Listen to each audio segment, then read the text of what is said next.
Hi friends, welcome back to my channel. நம்ம வீட்டுக்கு பின்னாடி பார்த்தீங்கன்னா ஒரு சப்போட்டா செடி வச்சுருந்தோம். அதில் பார்த்தீங்கன்னா நிறைய எறும்புகள் வர ஆரம்பிச்சிருச்சு. அதை சுற்றியுமே நம்மளுக்கு நிறைய மல்லிகைப்பூ செடியுமே இருந்தது. இந்த இடத்துல நம்ம வேறு செடி வைக்கலாம் அப்படின்னு சொல்லிட்டு எல்லாத்தையுமே நம்ம பறித்து போட்டுட்டு க்ளீன் பண்ண ஆரம்பிச்சிட்டோம். அந்த இடத்துல பார்த்திங்கன்னா ரோஸ் செடி வைக்கலாம் அப்படின்னு சொல்லிட்டு இன்றைக்கி கிட்டத்தட்ட ஒரு 10 செடிக்கிட்ட நம்ம வாங்கியிருந்தோம்.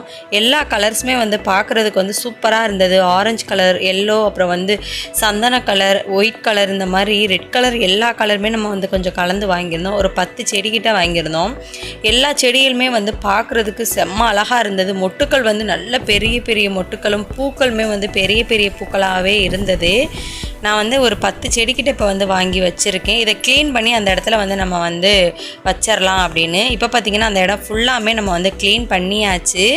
ஈவினிங் போல் பார்த்திங்கன்னா அந்த 10 செடியுமே நம்ம ஊண்டி வச்சிடலாம் அப்படின்னு வைக்க ஆரம்பிச்சிட்டோம். ஒவ்வொரு செடியாக அந்த கவரை ரிமூவ் பண்ணிவிட்டு ஒவ்வொரு செடியாக நம்ம இப்போ வைக்க ஆரம்பிச்சிட்டோம்.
நம்ம எல்லா ரோஸையுமே ஒரே இடத்துலையே வச்சாச்சு. காலையில் இருந்துச்சு பார்க்கும்போது ரோஸ் பிளான்ட்ஸ்லாம் பார்க்குறதுக்கே ரொம்ப அழகாக இருந்தது.